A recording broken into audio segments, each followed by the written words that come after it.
Let me see what I'm recording to. Quick flow through. It can be a quick thing, doesn't have to be detailed, but just getting in and take you, like you say, cradle to grave. Okay. Just making sure I have enough hard drive space to record this. Okay, so, you know, when you open Vista, you start off with this screen. You know, there's different views of this screen. You may see it a little different. Oh, come on. So large folders, you know, this is one view that it starts off with by default. Typically, I right-click and go to unclick the large folders just so I could see everything on the screen. You can see how it made them a little bit smaller there. Bill, can you, sorry, quick request, can you maximize your Vista, please? Yeah, not a problem. Really? We're going to be a finicky group for you. Yeah, we're all huddled around the screen. I think we all showered. Is that better? It is a bit, thank you. Not really. I wonder if there's any way that I can zoom this sucker. It's like trying to read a fortune cookie. Oh, God.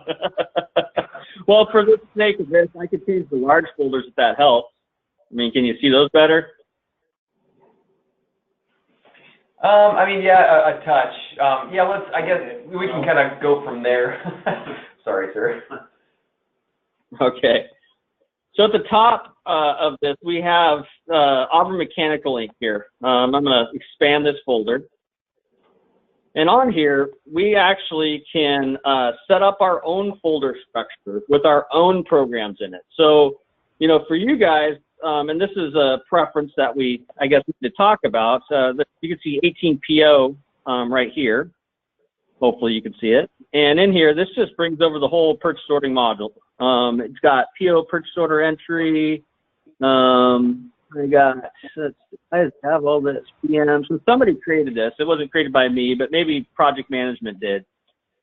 And so what we can do for you guys is every module that you guys are going to use, meaning PO purchase order entry or PM purchase order entry, we could actually bring those over into a single folder that is going to be the folder that you guys would live in. With that, we could actually hide all other folders so you're not seeing this whole list. And so up in the view, we can come up into here and we can collapse all folders, expand, hide standard module folders. So when I do this, you can see all it shows is Auburn Mechanical up there. Is that rid of all? Sorry, is that my tasks there? Is that user specific or group specific? It's user specific. It is, perfect. Okay, sorry, continue. Yep. And so I just wanted to let you know that that option is there to, you know, eliminate confusion of where you're going. I kind of like starting off, though, with everything there just so people can get acclimated with what the system looks like when you default open it. So we're going to start off like that. Okay. And so, and I don't have the folders created yet, but it's any user can create these folders also. So meaning that, and I'll show you that right now, actually. So when you come up into Auburn Mechanical, just right-click on it, just like a folder structure, and you can say New Subfolder. And when I do that, the folder is going to be, we could just call it Purchasing.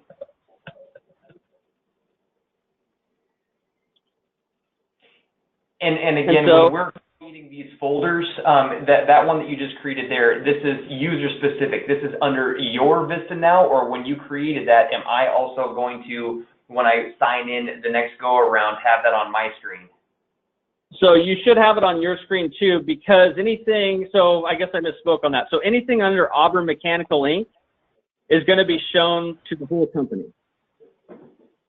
Say that again. Anything under Auburn Mechanical Inc. That is kind of global for everybody? That is global. Okay.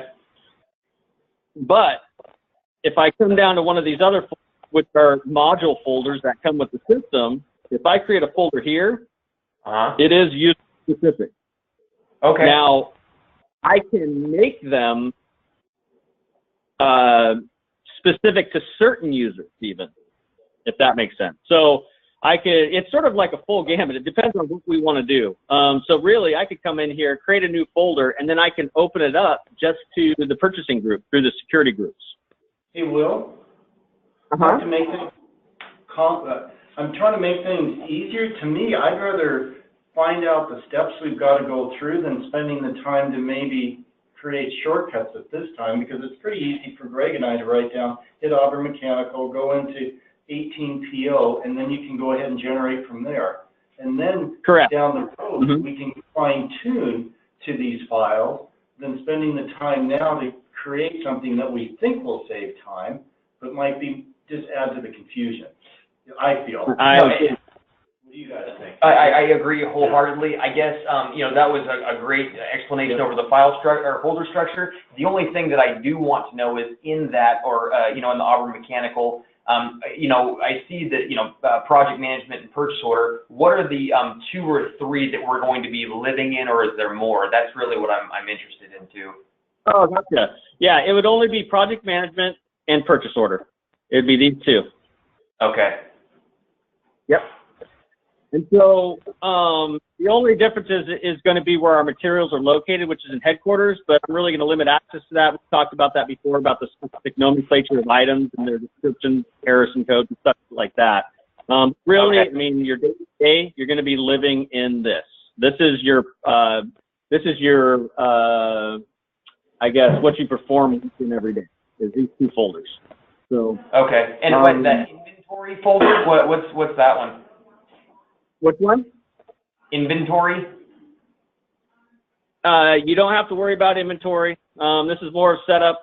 This is, inventory locations and such.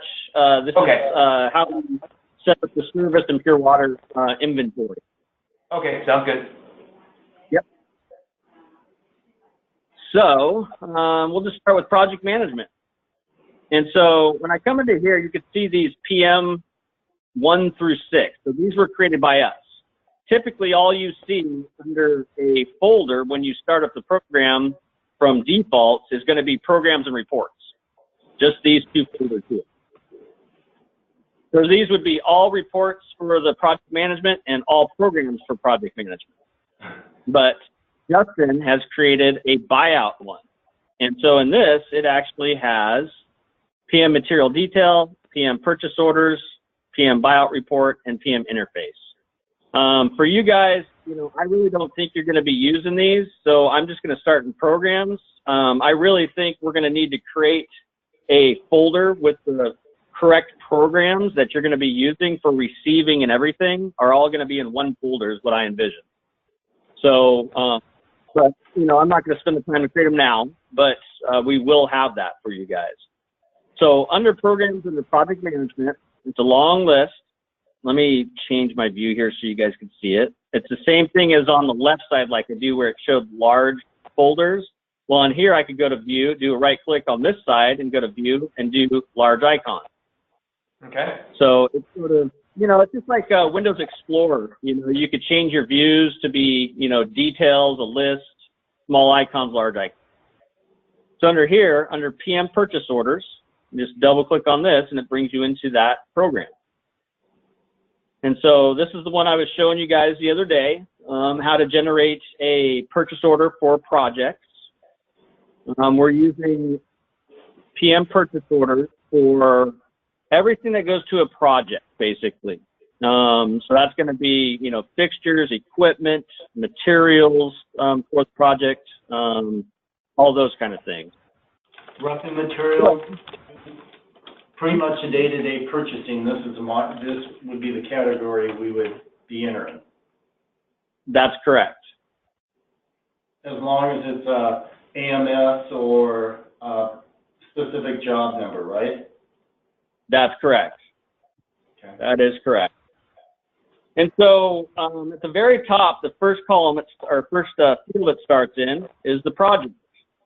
And so F4 is the key you guys all need to get acclimated to because that is your lookup. That brings, it's like a pull down kind of, but it brings up another window that lets you filter through what project. So I just pressed F4 and then this list, come on, there we go. shows up with a list of all of our projects. Now, I'm in a test company right now, so it just has a bunch of garbage projects really in here, but same thing. It's going to be the same thing in our live database. And so all I have to do to pick the projects, I have a little filter bar up here. I could hotkey in to filter. So anything that starts with a 1 is a construction project. Anything that starts with a 2 is a special project. Okay? So if I hit 2, you're going to see it filtered by everything 2 and got rid of all the ones that started with a 1. Hopefully you guys can see that.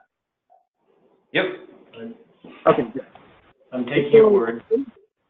So anything with a 2 at the beginning of it is an AMS job, or previously an AMS job. We basically renamed how our job names are, and so you know, just get used to 1 is a construction job that typically started with a letter for our Maxwell jobs. Anything with a 2 would be an AMS job. Anything that starts with a 4 would be a pure water job, which would be an AMP. So what That makes sense? What about insulation and what about an AMN? So insulation would be a 5, and AMN would also be a 2 under special project. Okay. So sorry, Will, just for my purposes, because I'm the newbie, 1 was, again, just quickly run through those. 1 was what? 1 is a construction job. Okay. 2 is a special project. Okay. 4 is pure water. 5 is insulation. Gotcha. Okay, thank you. I skipped a number there, which is 3. And 3 would be a service project. I don't know how many of those we're actually going to have, but, you know, John wanted to make sure he had something there to actually start up a project. That would be something that would be not a work order or a preventative maintenance agreement. It would be an actual project that service performs. Okay. So, and that's not to be confused with a construction job that requires service to come work on a construction job. At that point, they would be doing a work order to a job. That's a big difference from how we did Maxwell. Okay, understood. Maxwell did not have the capability for service to do a work order to an actual job. In Vista, they can. Okay. Okay, so I'm going to back up and I'm going to put a 1 here. And you can see it filtered by all the jobs that start with a 1.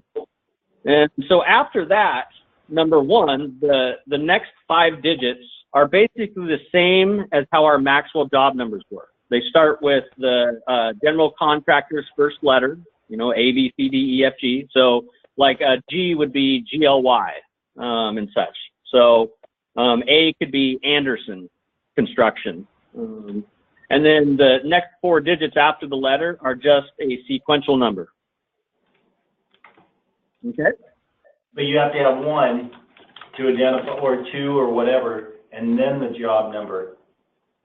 That's correct. So that's the big difference. It'd be like 1, it would be like 1A2323-400. So the only difference is there's just going to be a 1 in front of it. Yeah, I kind of missed the dash 400 there, but yeah. That's the sequential number.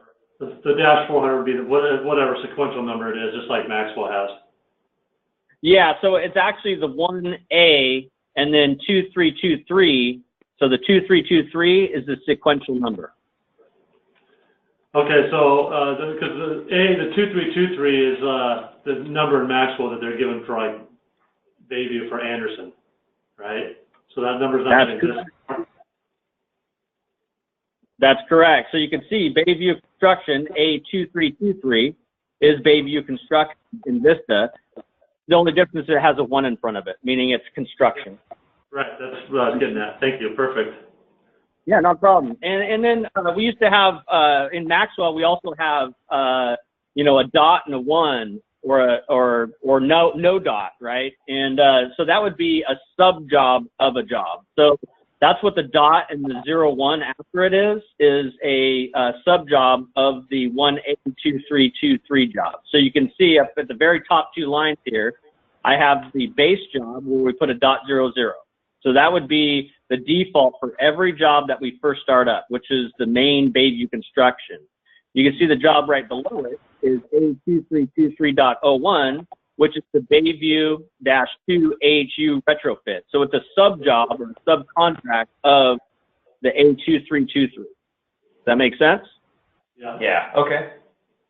Okay. So that sort of goes with the job nomenclature. It's a very important first step, but that's how you identify the job. So on this, I'm going to grab Yesler Terrace, a current job that we have that we're working on at Maxwell that we brought over to Vista. So once I select it and highlight it, I just okay. And you can see up here, it changes to that job, shows me the description of the job, and it gives me a purchase order right here. And you can see that it uses the same number with the .00, and then these last 4 digits are a sequential number for what purchase order it is on that job. So this happens to be purchase order 0001. Okay. Okay. And so to generate a new purchase order, all you do is you come into this field and you hit either a plus or an N. And that's the same thing throughout the entire system to start a new record. So if I do an N here and I hit the tab button, you can see all the fields below become blank, and you can see the purchase order number went to 0002. So that initial one, that purchase order that came up to 0001, that was already a pre-existing PO that it brought up. It was the last PO that brought up for that job. Is that how I understand that? That's exactly correct. Okay. Yep. And so somebody had purposes created a 0001 purchase order previously. And so now that I'm done a new purchase order, I'm creating purchase order number 2. You have 2 options here. And this is throughout the system also. You have the grid tab and you have the info tab. These are both used for entry. They're both the same thing. It's just about the different way that people like to do entry in Vista. They give you 2 options. Some people like the grid view. Some people like the info view. It's a preference, not a requirement. So if I click over to grid, it clears the record. As you can see, it just jumped to 1 and 2 is gone. But see where the star is right here? Sure, I'm hovering over? Yeah. Mm-hmm. Okay. So in here, I can see where the pen came up when I clicked it there. That means I'm editing this line. I could do the same thing here and put an N or a plus. And you can see it, put it in. Okay? So it's just a different view, more of a tabular type view, like Excel-like, to be able to enter the same information. You know, at the beginning, like I said, it's a preference thing. Some people may want to start an info just because they can see the whole layout of everything that's required. You can still see it here, but it's more tabular. It goes across the screen instead of fields that you can enter in. And so here it requests, and so I guess before I go any further, you know, do you guys have preferences of how you would like to start entering? Would you like the grid view or info view? I've been playing with the view that you have right now. Yeah, grid is probably, I mean, Excel-like, just across, like you say, you can tab through an F4. I think the same thing. Kim, okay. This is what I've been playing with, this screen that you have now. Perfect. Okay. So in here I could this for this purchase order. You know, it can be. Let me see. This. I'm going to go back just to double check. And so, by the way, one thing is once you start entering grid, you cannot switch to info unless you escape out and remove that record. And so I believe the description is just a global description for the PO itself. In here, they put in, it looks like an item here, but that's not really what you would typically put in here. So I'm going to go back to grid, start new, and I'm going to say materials. Oops. required for job. I don't know what you would typically put in here for a description for the entire PO. I'm just going to put materials required. Sorry to stop you there on that description. I mean, as far as project management, has Justin or anyone come up with a standard naming convention for those descriptions? Like, like the vendor that it's going to, or the job that it's going to, et cetera? Is there anything standardized there? No, not right now. It's sort of a freehand type thing. It's really just describing, what I don't even know why it's actually there. It prints at the top of the report when you print the PO. So the PO print, that you're going to hand to the vendor. It's literally a catch-all description. So, you could say, let me think, materials for tools. I will usually put copper pipe and fittings, or... There you go. It's just a describer, exactly, right, for like what you're globally going to purchase on this purchase order. Yeah. Okay. Because the printer and the job and all that stuff, there's other fields for that, obviously, that show up on the PO. And so really, you wouldn't need to duplicate those efforts. It's really just a description of what you're purchasing. I mean, if you were purchasing for like spools, you could put, spools for waste and vent 001 through 050 or something like that. You know what I mean? So it's really for internal purposes. I doubt the vendor's really going to care to look at this description, but, it's really for our own purposes to describe what we're purchasing globally for on this PO. Okay, so the next field is document type. And on this one, you could do an F4. It really only has one option, which is a PO, purchase order. It's very redundant and silly, but it is required. So I just double clicked on that and it brought in PO. The next field is vendor. It is a required field. And so I don't know if you can see the difference in color with my color scheme, but see the header up here, how it's kind of a lighter yellow, I don't even know what color that is. I don't know if you can see the difference from this gray to this little yellow color on this header. Yep, we can. You can see that? Okay. That indicates that it's a required field. So you can see the PO number obviously is the same color as vendor. That's required also. These other fields are not required, but if you don't place anything in these fields, then you're just going to have a blank spot on the purchase order. So the document type, though, I believe it shows it not required, but I really don't know what this is for, to tell you the truth. So let's just click on vendor. This is another F4. This brings up my vendor list. So on here, I'm going to bring this out a bit bigger. Same thing as like the jobs. There is a filter bar. And so you can search for a vendor by any means, by their address, by their city, by their sort name, or by their name. Typically, you're going to be a name, and that's where it defaults to. So I'm going to grab Ferguson. So I'll just start with an F, E, and there we go. I got Ferguson in Seattle. And so on here, I can just highlight Ferguson, Seattle, and click OK. So one key to note on that is how Vista indexes. I think I learned this yesterday. You can put in an asterisk for a wildcard, and it will basically do a IntelliSearch across the entire name, correct? That is correct. So I'll go back in here. And so on here, if you did do a star, you could only start with a star. You can't start with letters and then do a star afterwards. It doesn't work that way. So you have to start with a star. But if you hotkey, it's going by the first letter. So if I did an F, you could see F's come up. Now, if I did a star and did F, you can see I got a lot bigger list because it's looking for an F anywhere within that string of text.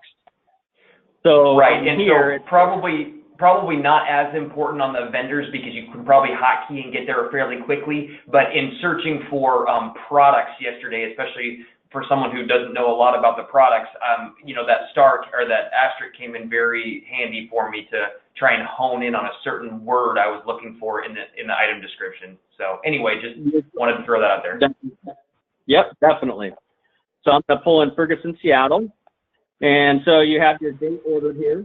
And so on any date fields, there's a lot of hotkey type stuff. So like T would be for today, which is typically what you would put in for date ordered because you're ordering it today, right? You could type in a date here. You can, you could do +2 for 2 days from today, -2 for 2 days prior to today, those types of things. So I'm just going to put in a T here, and I'm going to tab over, and you can see it put in today's date. So that way you don't have to type in 10/18/18, right? It makes it pretty quick to do a T enter. Ordered by, these are just free form. We're using initials for the ordered by. So in here, I'd put my initials, WCW, and tab over. So date expected. So this would be, what's that? Not self-populated or just not so,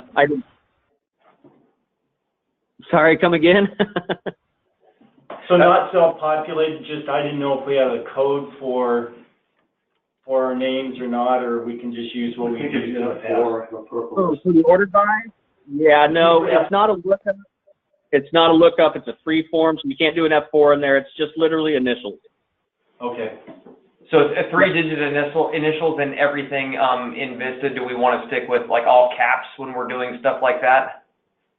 Yeah, I would. It allows you to do lowercase too, but I think it would look good being all caps, just to keep it standard. Yep. So date expected, that basically is the date that you expect the materials to be delivered. It's like a required date. So on here, I could again say I want it, 2 weeks of working days from now. So I can do, plus 10 days, or I could do, you know what I'm saying? So plus 10 would do 2 days from today.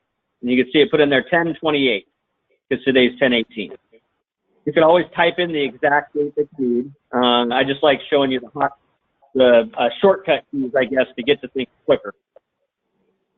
So the next field is payment terms. You can see that auto-fills. That auto-fills from the vendor's record. So we've already configured those and set those up, so you shouldn't have to worry about payment terms. Unless you need to override it, you can here. This is an F4 lookup, and you can see all of our different payment terms. The first column is just a code. The second column is the description of what that means.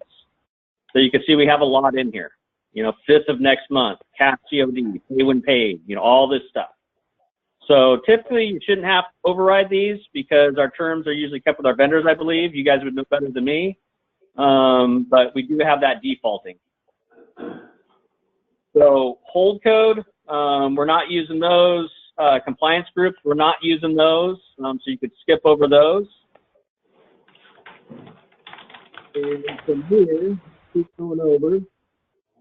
So you can see the PO status is automated and it starts in pending. It puts the PO job, which is the 1A2361.00. Ship the job, here's a checkbox. If you want to ship it the job or not, you can uncheck this. And then this field, ship location, now becomes available. So I get that.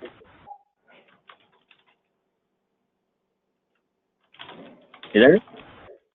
Yeah, sorry. So we're watching you check and uncheck that. So the ship to job, if you had put up in your, I take that back. We're still in the header. We're not even in the line item. So when you say ship to job on this, as we're creating this new PO, we haven't put in any shipping information. If we do, it'll just default to the information on that shipping tab. Is that how I understand that? No, actually, so when the job's set up, the project manager will set up the job site address. So when you click the ship, it automatically pulls from the job's record of what the ship address is and automates, so you don't have to type in an address. It's already done by the project manager. Yep.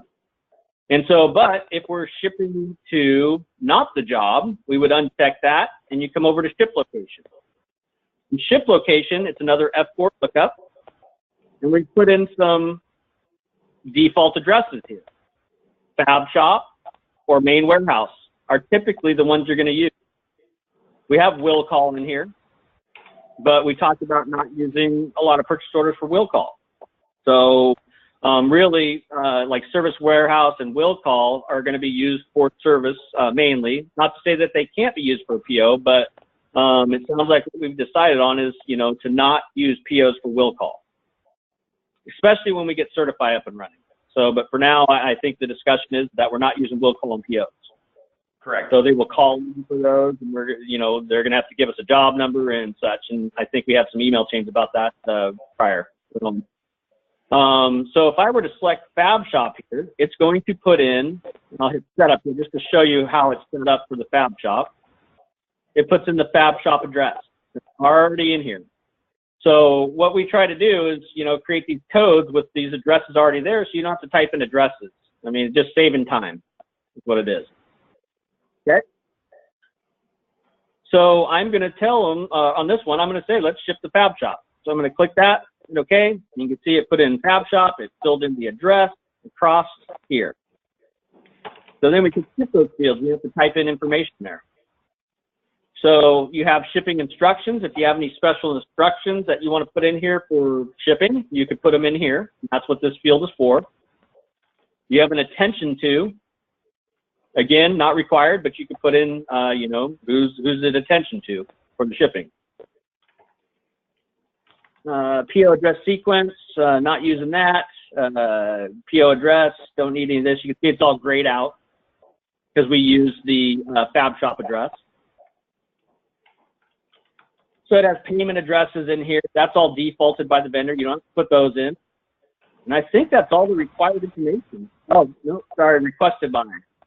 So in requested by, this is a user-defined field that we've created in here, and it is an F4 lookup.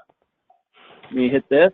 And so this would be the foreman or whoever, you know, requested this PO.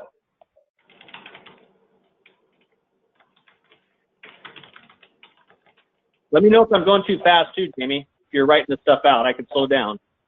No, you're good. I'm sorry if you're hearing a bunch of clicking. That's just me kind of trying to keep up with you. But yeah, you're doing well. Okay. I'll just try to keep a good cadence. So, and let me know if I just need to stop for a minute if you need to get some more information down. We'll so on here. So Will, I have a question. Do you have a reference where we can put the MR number? I do. Okay. So sorry, I might be jumping. No, go ahead. That's fine. I'm going to have to look at where that is.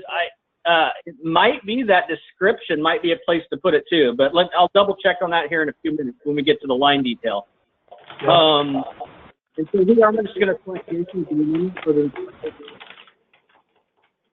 and it just puts in a number there. I'll say that. So project specific terms. This field is used for you know, terms that you would want to put in for the vendor. You know, you would type it out, or you could actually use a right click here, and let's see if I have it. Yep, right. There's a thing called standard note. Okay, I just did a right click in that field, and it came up with this little menu. So you can freeform this field and type in your project-specific terms that you would like to show on the PO, or you can right-click on it and click on Standard Notes. When I click on Standard Notes, it comes up with this little dialog box.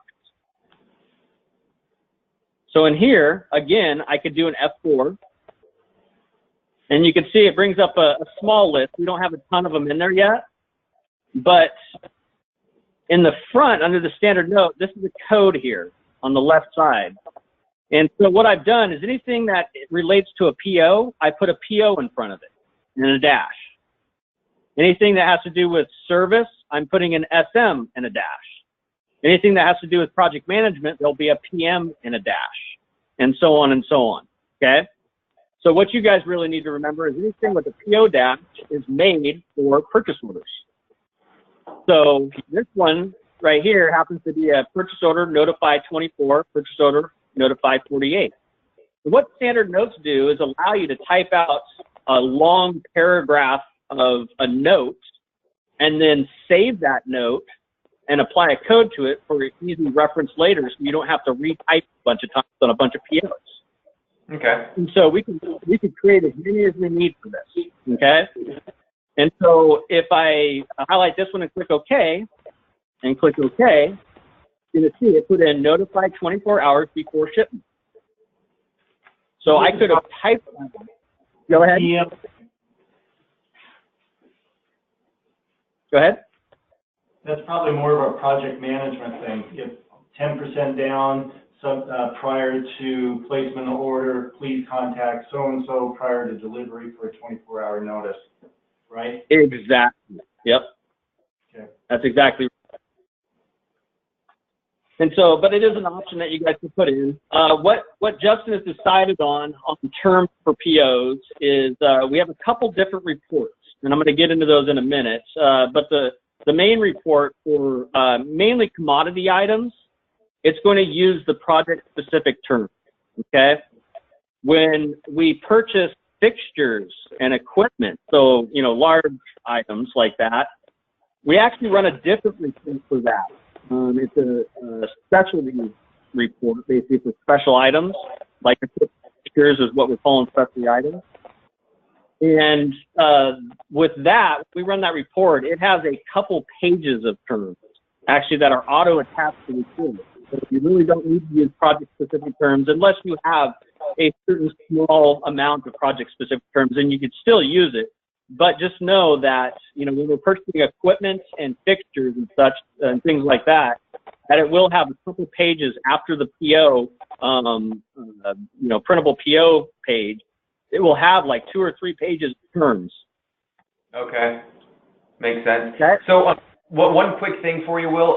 Greg had a good question, whether or not the project-specific terms was a required field or not. And I know in looking at the color up top that it's not a system required field. So we can tell by the coloration difference, which is system-wise. But can you cruise through this list and just from a process standpoint in what you know of Justin's proceedings, what are, I guess, business required fields, or what we've identified as business required fields, just quickly? Yeah, and so you're not talking about just required by the system, but you're talking about what we require internally?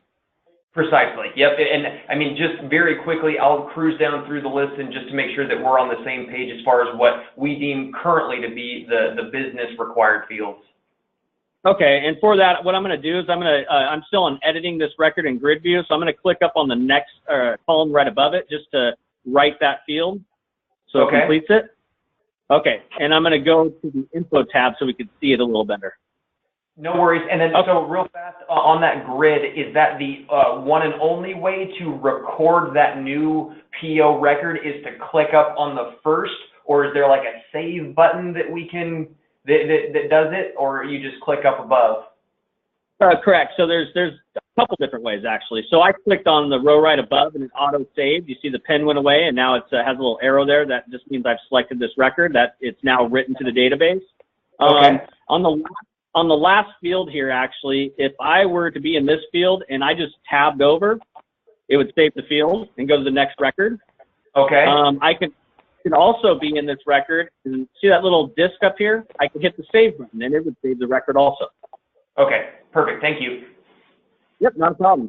And so anything that on that too, so these different colored system required fields, right, like vendor and PO number, if you didn't put something in here and you went to go save, it will pop up with an error and say vendor value is required, and it will bounce you back to that field.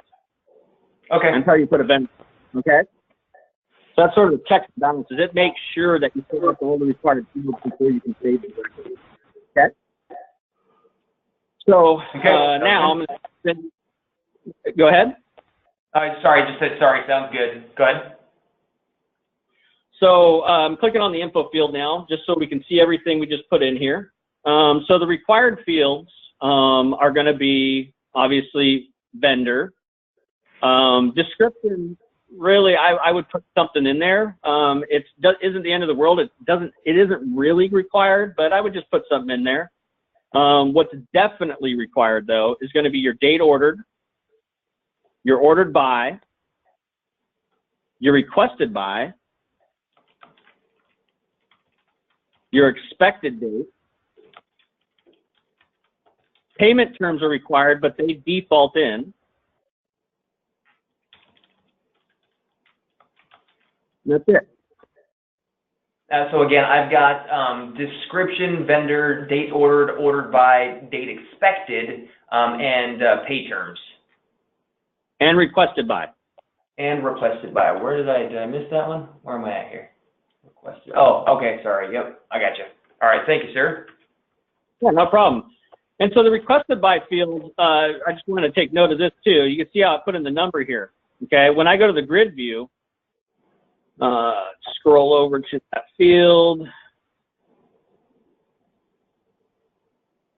Okay, so you can see it just has 5003 here. It doesn't put the name in on the grid view. Okay, on the info tab, you can see it has a little box here that actually shows the name. So if there's any confusion, like what did I just put in there or pick, you know, go to the info field and you can see actually who requested by. Okay. Not really, you know, it's not a big deal because when you actually do the F4 on requested by, and I'm going to do it again on here, you know, oops, wrong F4. Let's see, there we go. You can see it's giving you the name here, so you know who you picked. But just to, you know, QA, QC, you come back to the info tab and know the name of the person you picked for the requested by. Okay. Okay, and so now I'm going to click to the next. This tab is all done. You have all the required header information completed. So now I'm just going to click through these tabs. Shipping, you can see it automatically put in the fab shop. This is that ship to job checkbox that we had on the grid view. They've split it up into two different tabs though. So on the grid view, you're seeing literally the info tab and the shipping tab. You're also seeing the address overrides from the grid, but on here it's a separate tab, okay? So really these three tabs are all taken care of through the grid. Make sense? Yes. I want to note the differences as people do use the info tab to enter. You know, they will have to, you know, go over to shipping and uncheck that ship to site, you know, and put in the fab shop shipping address, you know, that type of thing. So, so those three tabs encompass everything that's required for the header, and the grid view shows you all three of those tabs and all the info for them. Okay. Okay. So your next tab here is called non-interface item. This is where we get into the line item detail. And it is only in a grid view.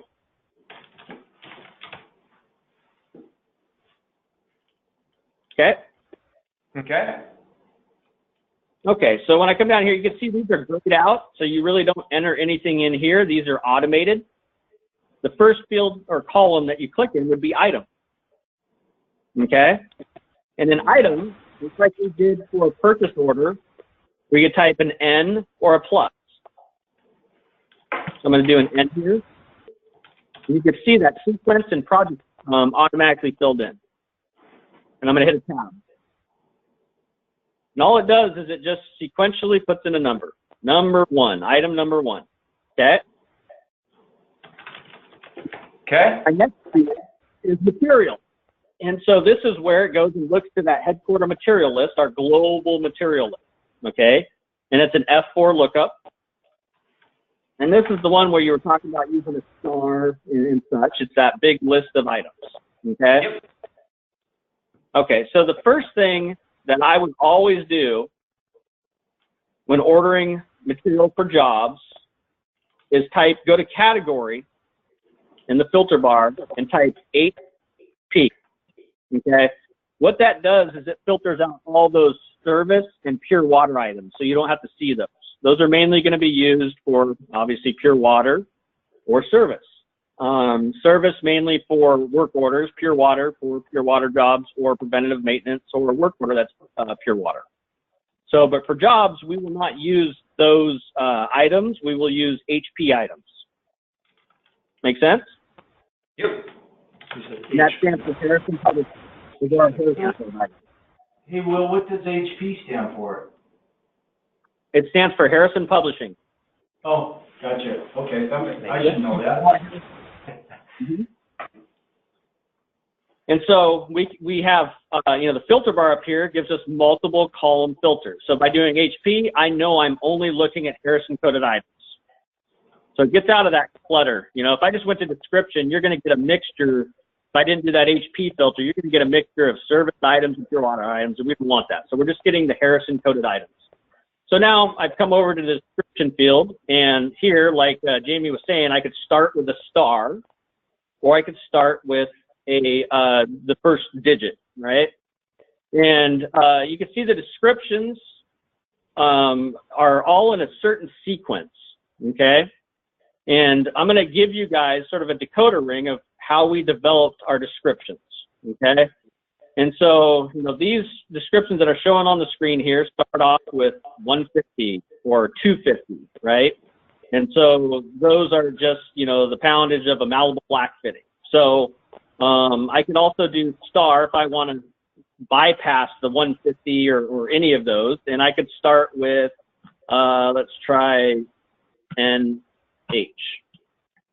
So by doing star NH, you can see a bunch of Charlotte cast iron no hub items show up. Okay.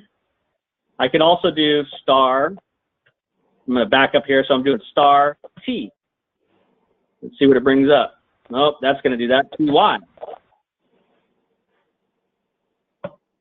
There we go. So now I'm in Tyler cast iron. Okay. So if I follow this nomenclature and I keep putting in ER, and I do a space, and I do CI, and I do a space, and I do NH, I'm looking at Tyler cast iron no hub only in my list. Let me maximize this up a little bit. Now, as you guys get used to this, I know it's going to be slow at first, but by having everything standardized this way, I mean, you guys are going to adjust to this, right, over time. Not at the beginning, I totally understand that, but over time, I believe that you will, because it is standard, right? If it was not standard, then it would kind of be a crapshoot of trying to figure out what the hell you're trying to find. You can see some similarities as I filter through here. If I go over to category, you can see my category is in here as HP cast iron, right? So that would be another quick way to get to this. If I wanted to just get to cast iron items, I could do an HP dash cast, right? And that's going to give me all cast iron at that point.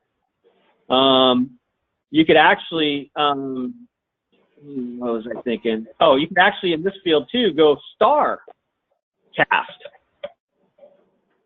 or not.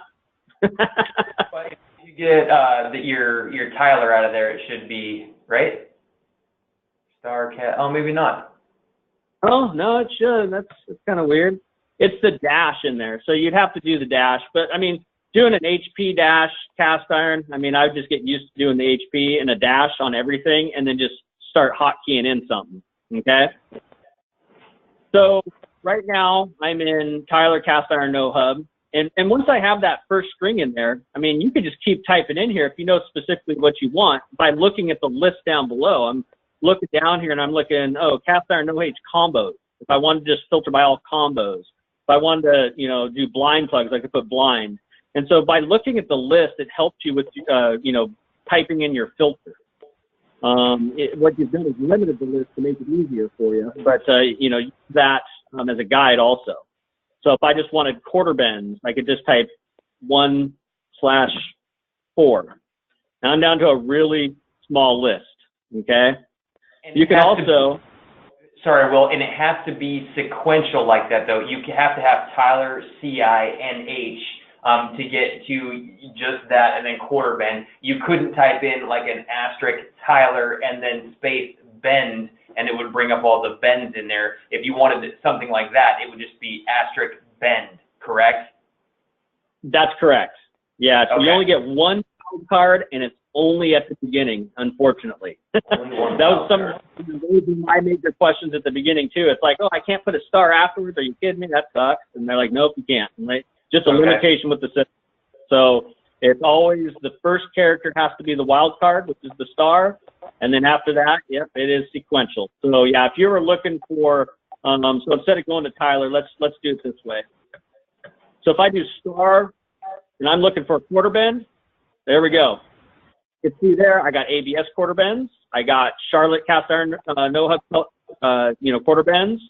I can type quarter and bend, and I'm getting pretty much the same list. You know what I'm saying? So This is where category comes in handy at this point, because you can see those ABS ones are under an HP-ABS.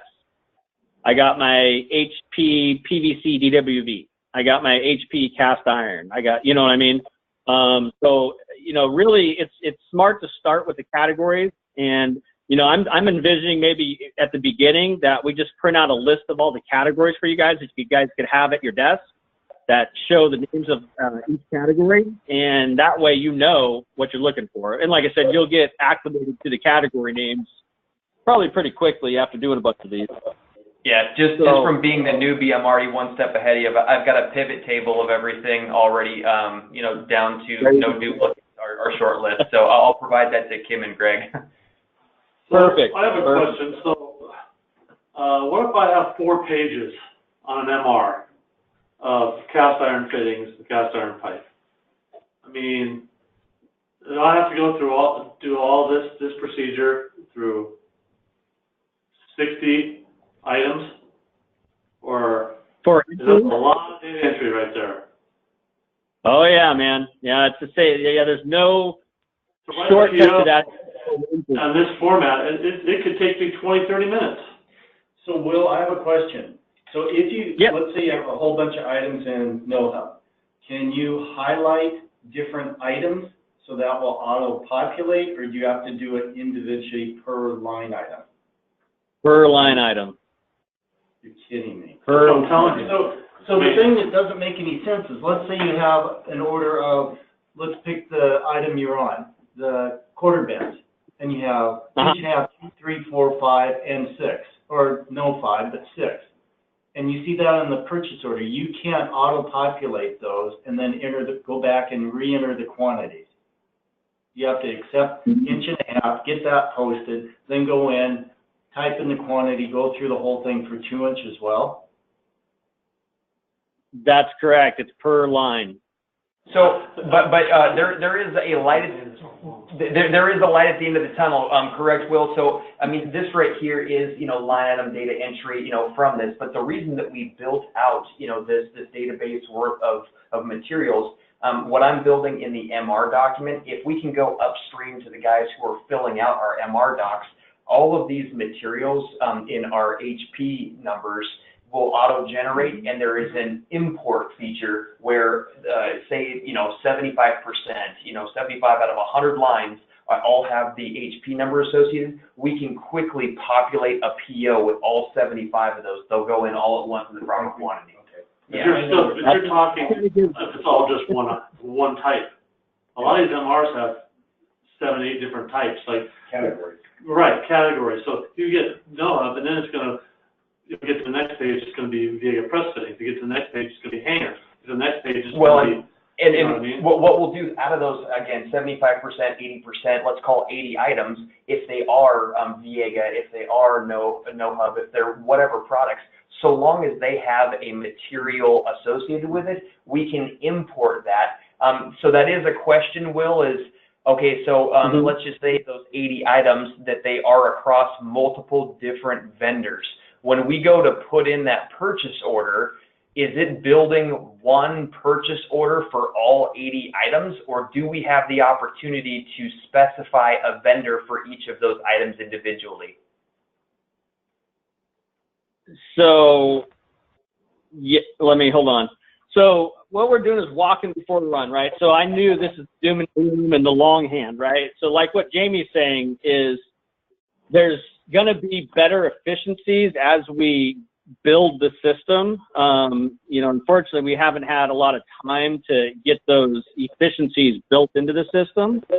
And so one of the things that, the projects that I am going to work on after we go live with everything and get everybody activated with the base system for purchasing, what I'm thinking about or know that we're going to do is sort of what you were talking about, Greg. So there's ways that sort of like what Jamie's built already for material request, you know, for the field. He's had to hard code, you know, certain lists like cast iron only, ABS, PVC, some basic stuff for those guys to get a pick list, right? And then just quantify items and then say, okay, from 20 different items, all kinds of different quantities from those 20 different items, hit a button, and then it generates a file that we can import. So for people internally in the office, what we're going to do is sort of the same type of thing, except for you're going to have this exact same list that we're looking at here that's linked directly to the database. It'll have on the far right, it'll have a column for quantity. You're going to be able to do your filters in a very similar fashion here. Put in a quantity, keep filtering, put in another quantity, keep filtering, put in another quantity. Hit OK. It generates that file. Then you're going to go to PO import. You're going to import that file of 80 line items, fill in the header information, and be done with it. So kind of what you're talking about, Greg. Yeah, we fully have the capability to do that. We have not had time to build that yet, though. It is not something that's, you know, the system has out of the box, but the capabilities are definitely there. So not to take up time, but just real fast, if I clear out on this is that material list that he's showing over there, 17,425 items. Same thing that's in this. Essentially what he's talking about is over here, you know, say whatever your T's, you know, and anything with T in there, or, you know, however you want to do this. And then we have a column somewhere in here where you're saying 25, you know, 50, 66 of these, you know, 80 of these, whatever. And then whatever you have populated, just a quick button, and then all of those will import into a PO. So, and I've already got this built on the MR side. I think I could very quickly build you something that will export over to a CSV to hopefully save you time. Well, there's a problem. Okay, this is the problem I've been bringing up forever. In a perfect world, if I'm just sitting with the door closed and writing POs all day doing this, it's not a problem. Right. Because you've seen the activity that goes into that office. If I'm doing a spool sheet that's 4 pages long, and I have to do what I'm doing out here, it's going to take me just to get through that one PO, even with it usually populating, it's still going to take time to do. It is. And being interrupted. Oh, Greg, real fast. Let me stop you on that one. So spool sheets, yeah, those are going to be, and you weren't here before when we had this, but out of CAD, we actually generate the CSV file directly out of there, which is the import. So you would not be entering like this for anything that comes from CAD, ever. Well, that's a big deal then. Okay, that's good. Yeah. Well, that's a big deal because, you know, that's really where all the time can be wasted. Correct. Yeah. I mean, what we're doing right now is going to be like an MR from the field only, and it's only going to be like, you know, what Jamie's already built, right? They're going to typically be using that for any items that aren't in that list. You know, like your basic items like ABS, cast iron, PVC. What else? What other items have you built for that, Jamie? For the field MRs? I've got a list of tick sheets. I haven't built out a great quantity of them yet, though. But it's going to be basically for all three. You know, plumbing, piping, and sheet metal. Hopefully, we'll have tick sheets that span, you know, the 80/20, so that whatever they're sending you, you only have a few lines per MR that you actually have to manual data entry. The rest will be auto-populated for you. Yeah. And you plan on implementing that right away, right, as we go live? Right now I'm focusing on the SOP and the process flow for Vista, and a part of that obviously is receiving those MRs, the source of it. And yeah, I'm scrambling, but yes, I'm going to try and have it available for us day one. Okay. Otherwise, it'll be shortly thereafter, though. So I mean, it'll be a very minimal time. And like I said, Greg, this again is only going to be for those requests. Anything from CAD, right when we go live, those are going to be importable. But what I'll give you, regardless, because this is already kind of there, even if you do receive something like this that's not the auto-generated with the button up top that's going to do it for you, I'll give you this guy so that you can at least, you know, cruise down through and get your, okay, these are all Santees. You type in Santees, grab it, you know, enter in a quantity. Okay, forget about that one, go to the next, and then hit go, and all the lines across everything else will be auto-populated for you. So, again, we just, incremental and baby steps toward gain efficiencies. We'll get there, and we won't leave it. We'll hang out to dry. Yeah. So like I said, it looks like doom and gloom the way I'm doing it right now. It's like driving a manual, but that automatic is coming very shortly thereafter. So except for like pad generated, that's right off the get-go. Those are going to be imported. I've already notified the detailing department, and we already have the export set up in the fabrication CAD system. And so they just hit a couple buttons and it exports a file. And what happens with that, Greg, is they send you the same exact bill of materials in a PDF form along with a text file, okay? And so those two things, basically, you're going to print out the PDF file just as reference. You're going to take that text file. You're going to put it on your desktop or wherever, right, in a location, in a folder structure, whatever. You're going to then, and I'll show you that here in a few minutes, you're going to open up the PO import program. You take and you drag that text file just into the dialog box. So into the box here, you're just going to drag and drop it, okay? And then what happens, actually, let me go through it before I talk about it in detail, because you're going to find it's extremely fast. And what it does, it gives you this sort of QA, QC area where it shows a list of all the items and their quantities.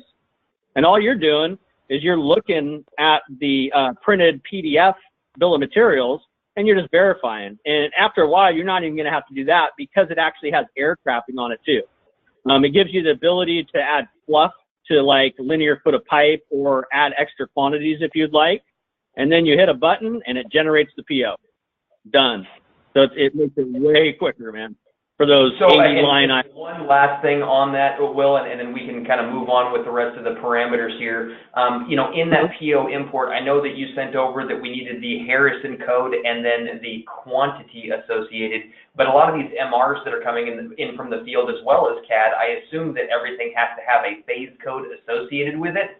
I'm assuming because we're feeding it those two column headers, your HP material and then your quantity, that we could also specify or put in there that phase code so that we don't have to do that manually? Well, no, you got to do it. So on the printable MR, the printable bill of materials, it specifies the phase code on there, just like how we've always done, Greg. You know what I'm talking about? It has it on that print sheet, correct? Yeah. Yep. So, I mean, that's what you're going to use to type in for your header information. So those are going to be requirements. So you do type in a few, your vendor, you put in your project, you put in your phase code, and then it asks for those first, and then you hit a button to import. And it imports all those material detail items at that point. So at this point, it is a manual entry where you're selecting the phase, but CAD or detailing usually gives that to the purchasing agent. But it's not in the import file. Okay, understood. But that's something that, again, so long as it's provided.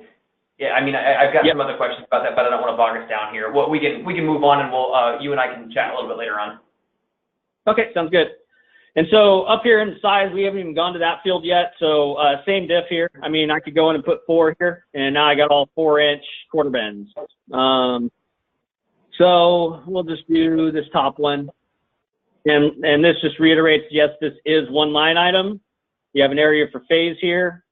On here, I can do F4. It shows me all the phase codes for this job. And so on here, this is another thing you're gonna, might need a decoder type piece of paper that shows you which is which. I could briefly tell you that anything that's a 12 or a 22 or a 32 is going to be field, labor, and material. It is a combined cost type passcode or phase code, meaning that labor and material utilize the same phase code. Another big difference from WorkFlow, where we had separate task codes for material and separate task codes for labor. So in Vista, we actually have them combined. So whatever material we're ordering is the same phase code that the field will be coding labor to. Okay? Does that make sense? Yep. So, and you said 12, 22, and 32? Correct. And what were those again? I'm sorry, it was 12 was plumbing, That's correct. 22 was 22 pipe fitting. 32 is sheet metal. sheet metal. Gotcha. Okay, proceed. Sorry. Yep. So get in my phase filter bar I'm in. I could type 12, and it just limited me to all plumbing field labor and material codes. On this job, it's sort of set up a very small phase list for field because it's just a test type data. This job has, I'm guaranteed, more phase codes than this for plumbing. But you can see these are the ones that are in here are kind of like header phase codes. And so the nomenclature is 12 dash, and the first two digits specify the trade. That would be plumbing field, okay? 11 is plumbing fab. Same with 21, which is pipe fitting fab, or 31, which is sheet metal fab. We won't be using that one too much because we outsource our sheet metal fab, but your main ones are going to be 11 and 21. But we won't be ordering material to fab phase codes because that's mainly going to be labor. It's going to be the field phase codes that we order material to. So that way, again, will be 12, 22, and 32. So another thing, after that first two digits, the next three digits are specific to what type of materials. So when I see 211 here, on this line right here, this 211, that specifies that it's plumbing, field, sanitary waste, and vent materials and labor. 212 is plumbing, field, rainwater leaders. 214 is plumbing, field, condensate. And you're just going to see these in a pick list. It's just for filtering purposes. It makes it easier if you end up getting acclimated. Remember these phase code digits. The next set of digits after those three are another three digits, and here it's specified as 000, meaning it's just a base code. This is a location, is what these three digits are. So the very first of these three digits, the first 0 here, that specifies the building or the zone. So 0 means it's just one building, just one zone. Okay, it's just the building. Okay. Now, if they put a 1 in here, then it could be a second building. But the next two digits after that are going to be the level of the building. So it's going to be the vertical. So think of the first digit of these three being the horizontal location. The next two are the vertical location. Okay? So, for instance, 12-211-001 would be the building, level 1. 12-211-002 would be the building, level 2. Okay, and so on and so on. So, by using the standard nomenclature, it makes it standardized across all jobs of what level or what building it is. Does that make sense? Believe so. I mean, again, for the newbie, I've got other questions, but I mean, for you guys, does that make sense? Yeah, okay. All right. Yeah, it's a little slow. I'm ready to. We'll get the phase codes down pretty quickly. Yeah. Okay. I mean, it's just an F4. Yeah, and this is all, I know you're not going to get it all right now. We actually, I have full documentation of all nomenclatures that actually have arrows that point to every digit and everything. That shows it sort of genericized of what they mean. So it's like a legend. And so, over time, it's just something you're going to get used to. It took me a while too, but now I'm used to them. I know what they are. So after using it for so long, like project management, like Justin stuff, they know them by heart now too. So I know you guys are going to do the same thing. And just to continue here, there's a last set of digits. These last three digits, these are for change orders. They're specifically reserved for change orders. So if this was a phase that was for change order number 1, it would say 001. If it was for change order 2, it would say 002, and so on and so on. Okay, that gives us the ability to do 999 change orders. Hopefully we don't get to that level. I hope not. I really hope not. So to continue on, I'm just going to select plum-filled sanitary waste and vent because we are grabbing cast iron. And then it asks for units. So that is the quantity. So I could say 20 of these. The unit of measure is automatically populated from headquarter materials, meaning this is each. If I grab pipe, it would be FT for feet. Okay? So unit cost, you can see these all start off with 0. Okay? As we purchase these items from the vendor, the unit cost will start auto-populating with last purchase price. So it's going to build our unit cost as we purchase items, the same as Maxwell. Okay? Does that make sense? Yes. So if the last price we paid, if it's less or more, we still type that in, and it's just going to delete the last price of what we paid for it and put in the new price, or what? It will. You could override it here, and what it will keep is, like, I think the last 4 purchase prices that you can reference, just like Max. It's identical to Maxwell, identical in this functionality. So I mean, know we have. Oh, go ahead. I was just going to say, I know we haven't used that for a long time because we've been doing lump sum, but Max does have that function. I don't know if you've seen it or not, Greg, but yeah, it does keep like the last. I saw when I used to receive everything, and we used to line item everything. Okay, gotcha. Used to see that. So yeah, it's been a while.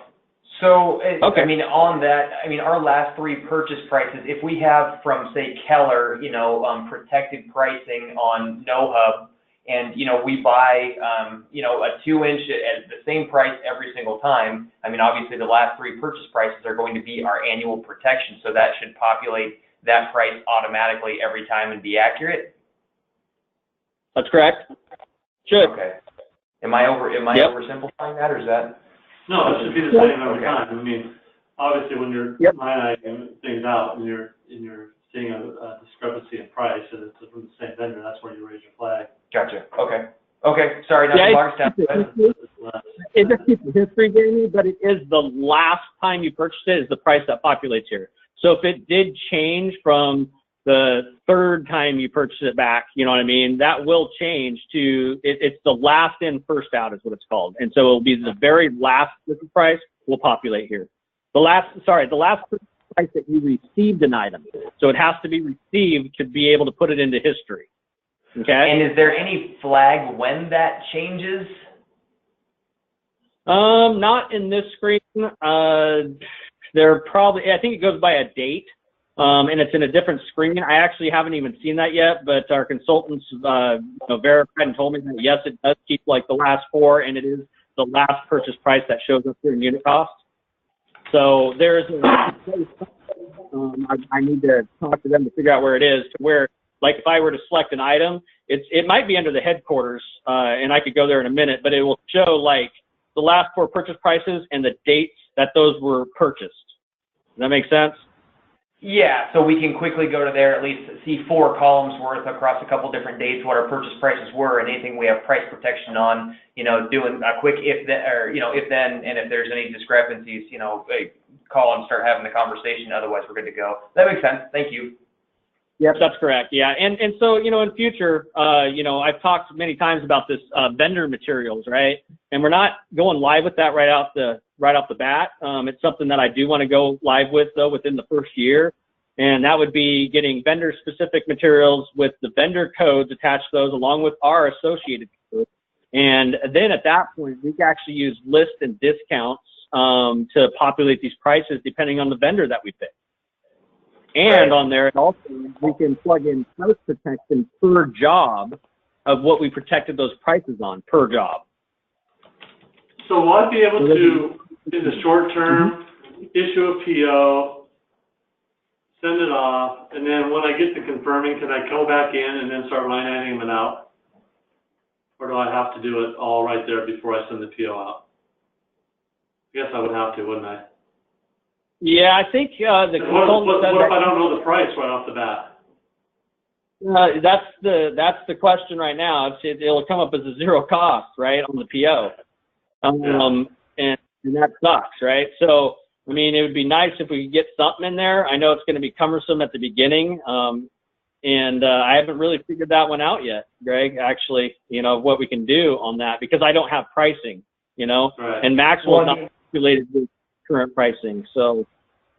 So, but in that scenario, I mean, you're saying that you would issue a PO even though you didn't know the price on something. Right. I mean, and then when I get the confirming back, line item all out. Mm-hmm.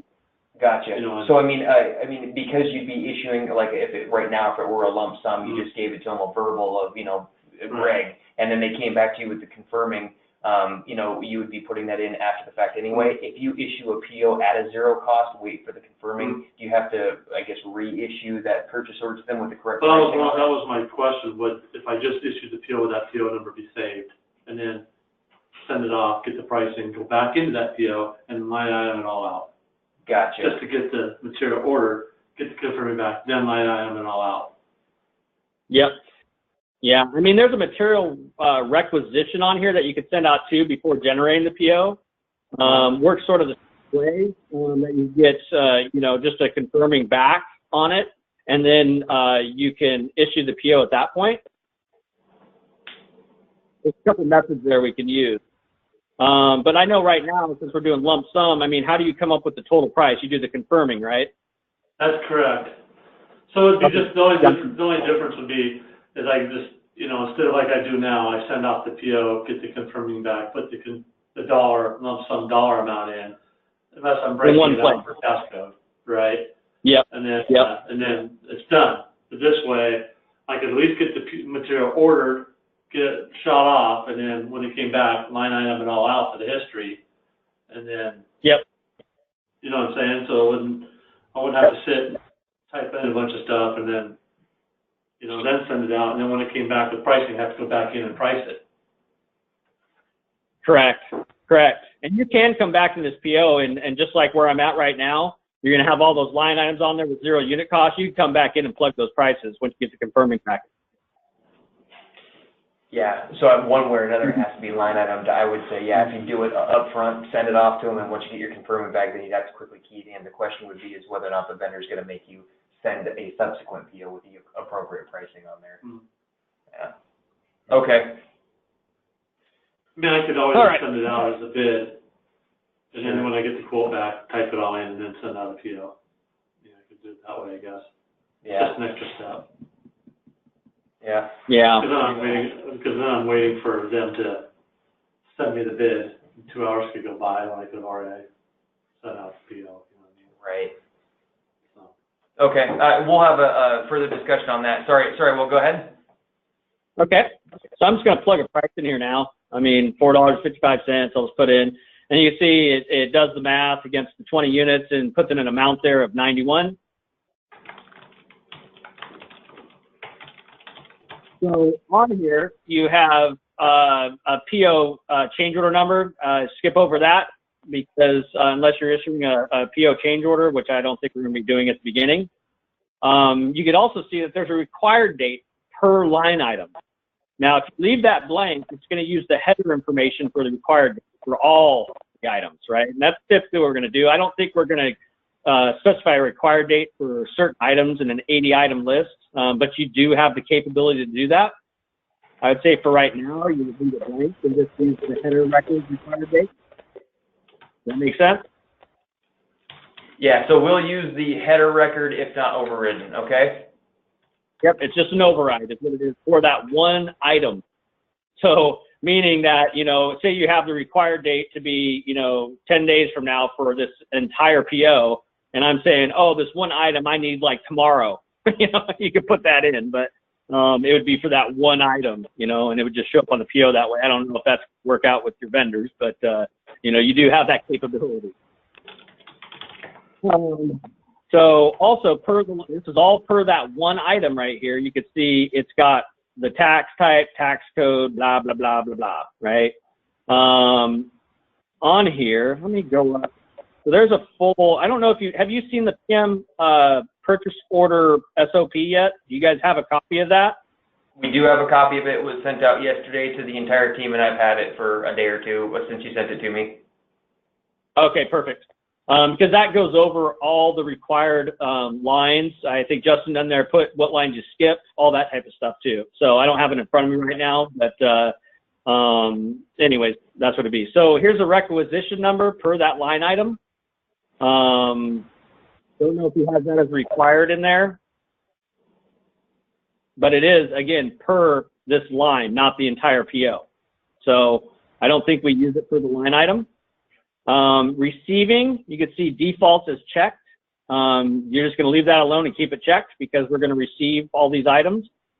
That's receiving against receipt or packing slip. And notes would be notes for that specific item. You know, free form. If you had a note that you wanted to put onto that item, you can. Not required by any means. Supplier is not used whatsoever. We do not use that. That's for material sales. We do not have that module. That would be if we are a vendor. That's where that comes in. So you could just ignore supplier. Okay. From there, this line item's done. Okay. So I'm going to hit save this time. Okay. Instead of clicking on another field or another row. And you would continue through this again and do the same thing. So if I came to here, I could do N, puts number 2 in there, do an F4, bulk material, do your cert, start with HP. I'll just quickly select another item just so we have something on here. It'll be cast. And we're going to grab a Kyler. And this time I'm grabbing 1/8 bend. Let's do 4-inch. Okay. And so phase is going to be the same. I mean, here you can do an F4 or you can type in the phase code just like as it is above because it will be the same phase code. When you're highlighted on a certain parameter, like that phase code on line 1, can you Control C, Control V? Yeah, so to do that, well, you'd have to do it first because if you didn't fill out these required fields, I'm going to show you what's going to happen. Oh, never mind. It saved, because there's 0 values in there, so it does work. Okay. So as long as what I was talking about, see these required fields for unit? So it's not free. That blank would be a null value, right? Then it would give it an error. But this actually has 0 in it, so that works as required, right? So yes, I could click up here, and the quickest way to highlight this field is to do an F2, okay? F2 does that and highlights the text within that field. At that point, I could do a Control C or a right click and a copy. I can come down this field, do an F2, and do a right click paste or a Control V. Okay. Okay. Thank you. So what happens if I'm doing a PO and there's nothing in the system? Like say if it's do you have hydroflame in there? For material? Like if I'm ordering hydroflame, okay, and I have 7 items of hydroflame and other material. There's going to be something in the system that you haven't thought of or we haven't thought of or whatever. And then I'm stuck. Correct. What do I do then? Yep, so I don't see anything hydro or flame in here. So what happens is you would skip over the material field, come over to description, you type in hydroflame, right? Blah, blah, blah, whatever it is, 4-inch. You can put a model number in here or anything, right? You could actually use the size field, not put 4-inch. You can put hydroflame, whatever, right? And then CS or whatever, right? And then in here, you'd put in the size, 4-inch or whatever. So you can omit that. But what we're going to do in this process is anything that you can't find a material code for, you're going to, type in your description. It's not going to hold you up from purchasing whatsoever. You go ahead and type in a description, put in the size, put in the phase, all the required fields on here. And you're going to send a notification. At this time, it's probably going to be to me. Yeah. And you're just going to say, hey, there's no hydroflame sleeves in this dang thing. That's all I need, right? Because I know all the hydroflame sleeves, right? And I'll add the entire line to the HQ materials, and I'll send you an email back saying hydroflame's been added. Okay. That way, the next time you add it, you're going to have a material code for it, okay? So that's not a required field then, that, the one I'm leaving blank. It is not at all. Nope. You can jump right over to the one thing that you will not get though without using the material code is your unit cost will not get stored anywhere. So you're going to be manually typing in your unit cost every time.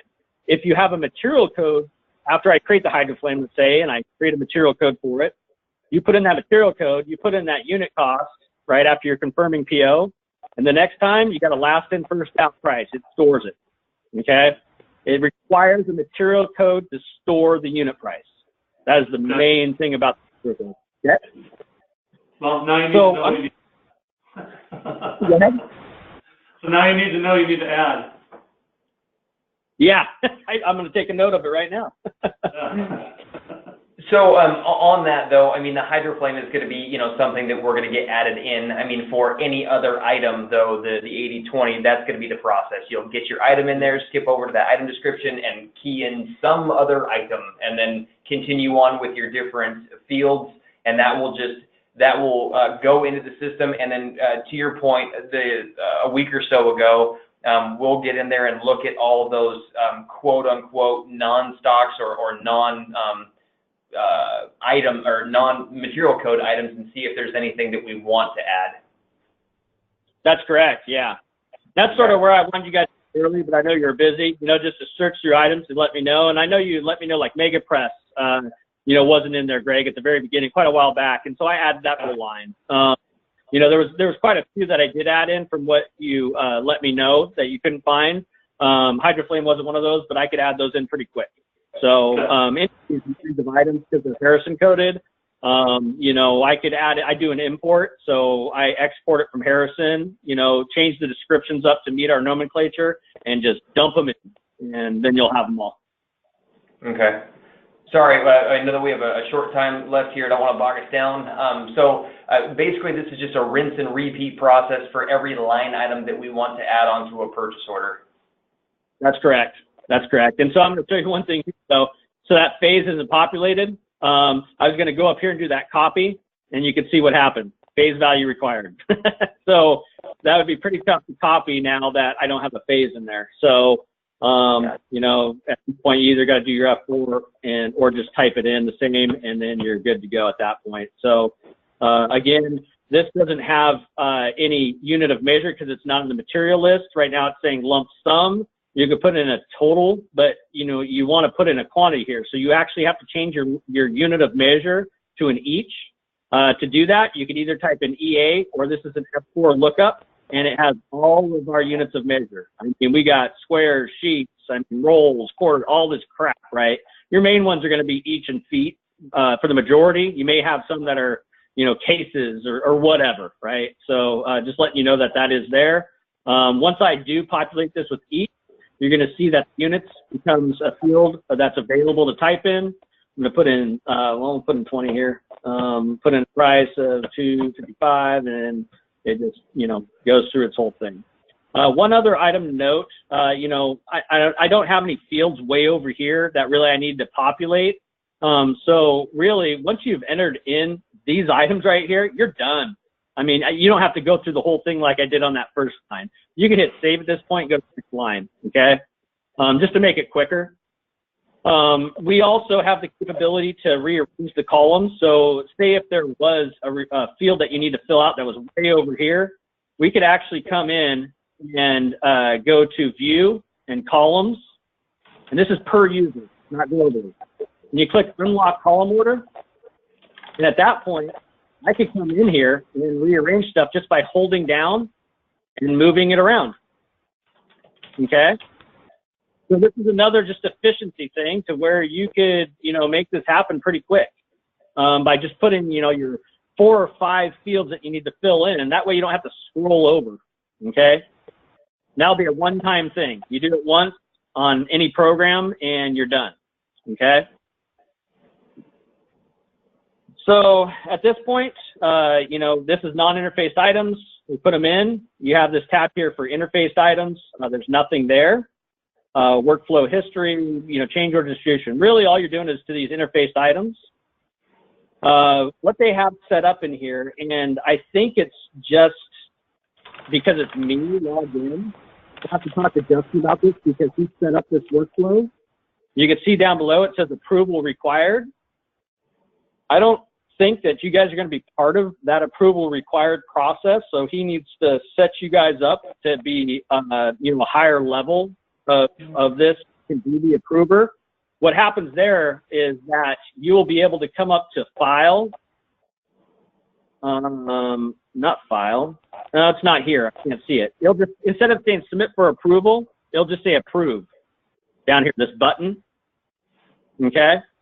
So for me, real fast, Will, explain to me the difference. There was the approval process and then the interfacing, and I thought that as far as any PO that was hitting a job, that everything was going to be going over to the PM for review before they approve, and it went over to interface. Is that accurate? So two different things there. So submit for approval actually will send a notification out.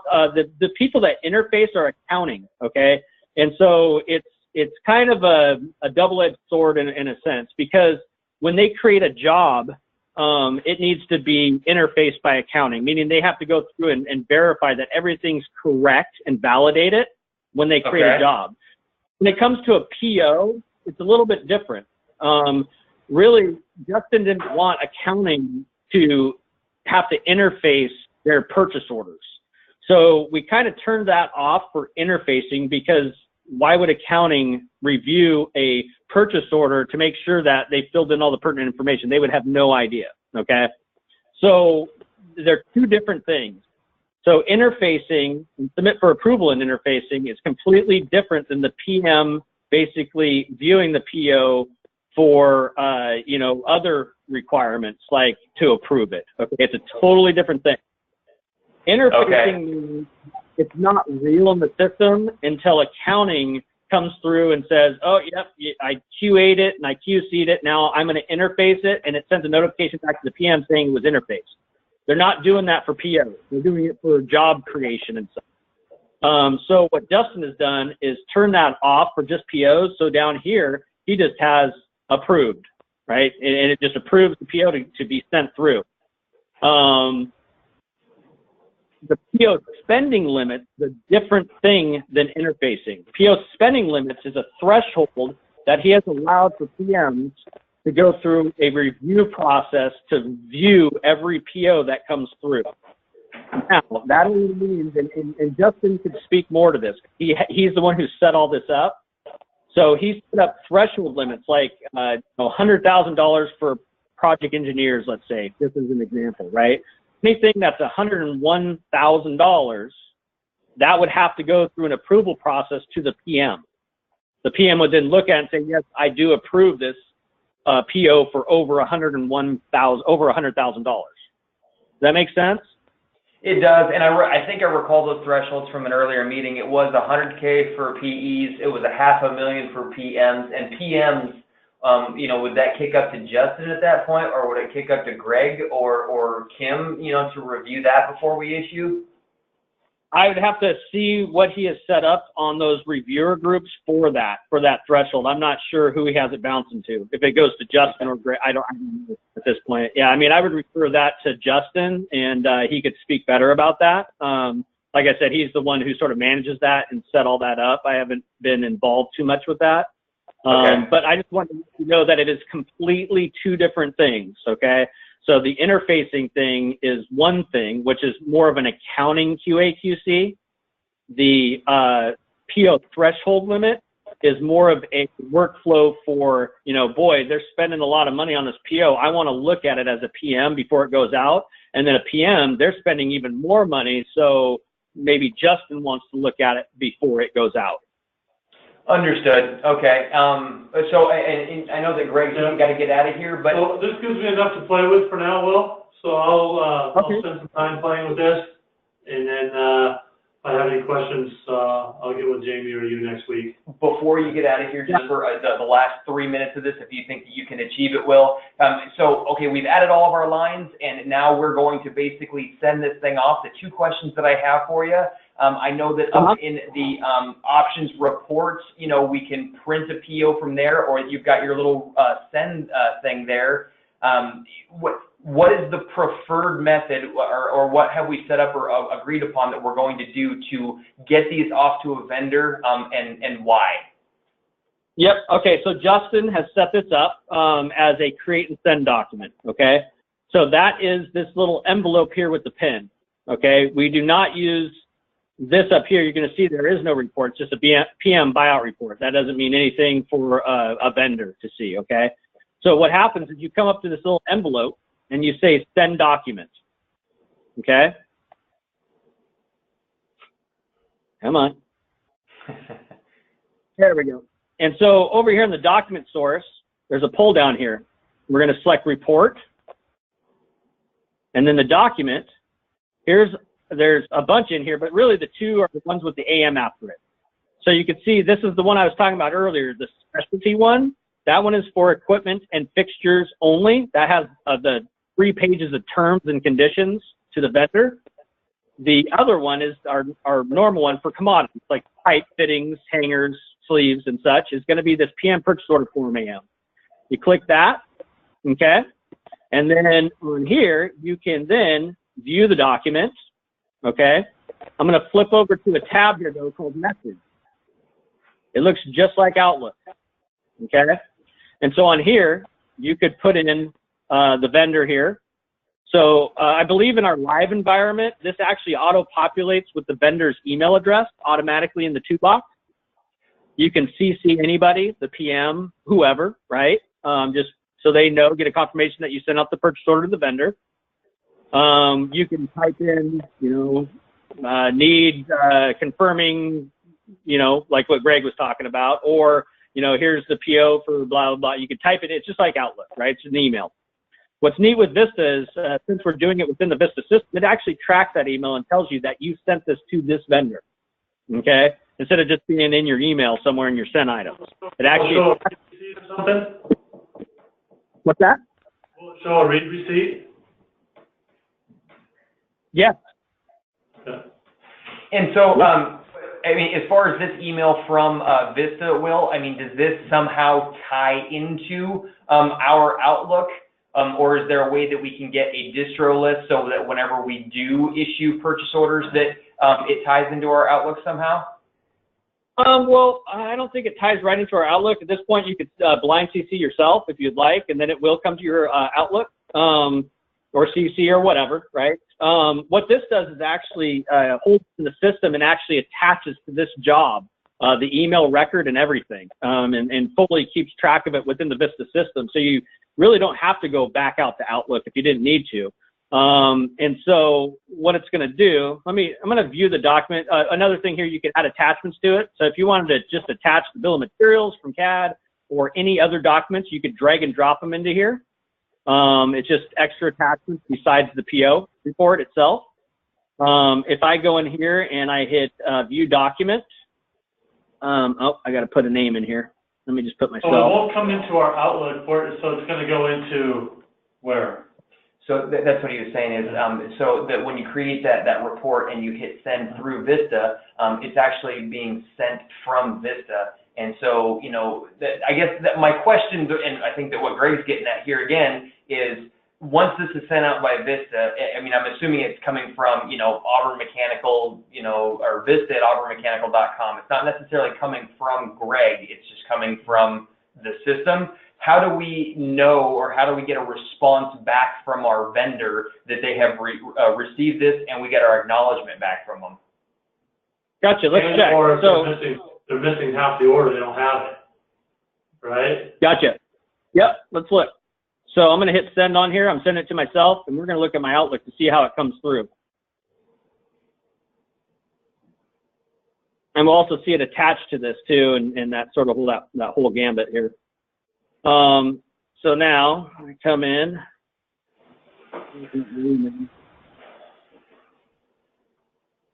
Oh boy. Yeah, send and receive, send and receive.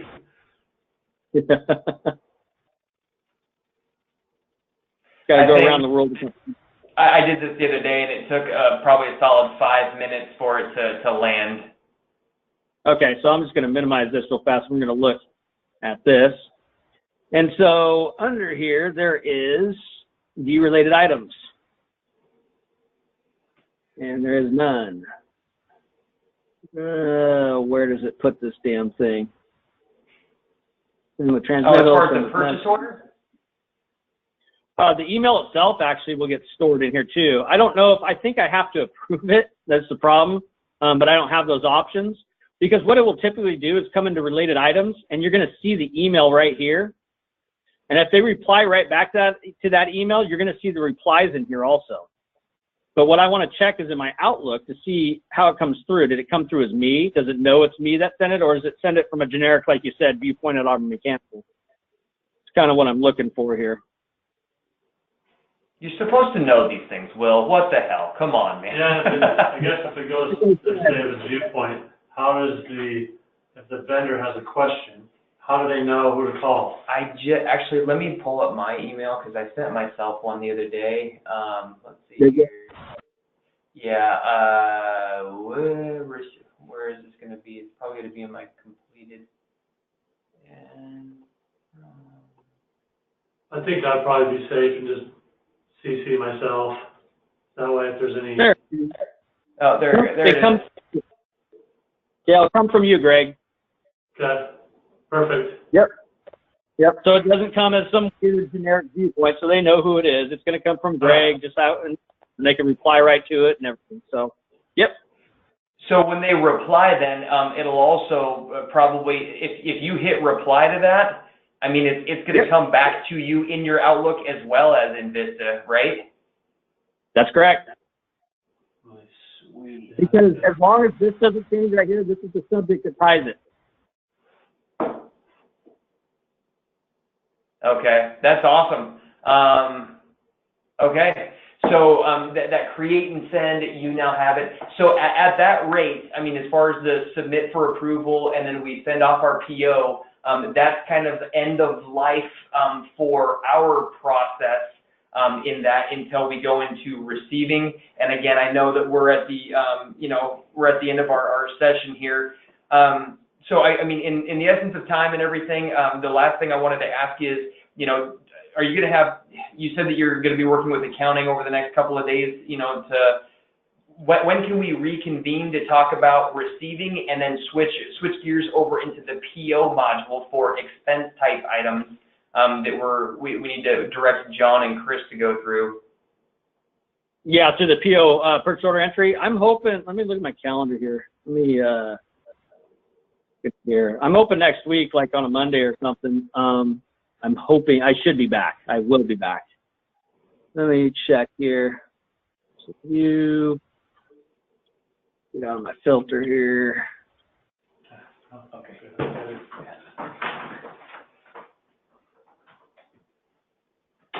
So,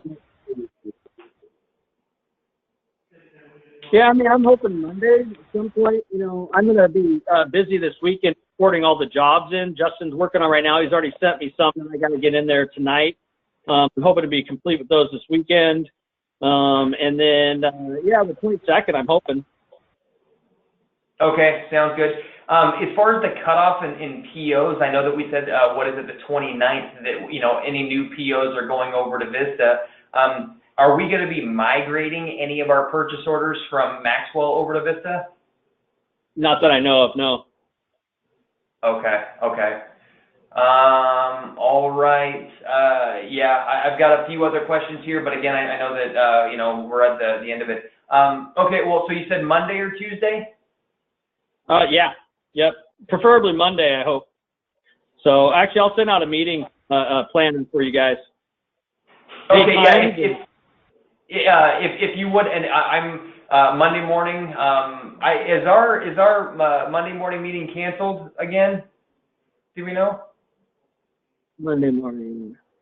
I have no idea. Our Monday morning PM meeting. Are you ever a part of that, Will? I don't know if you're a part of that.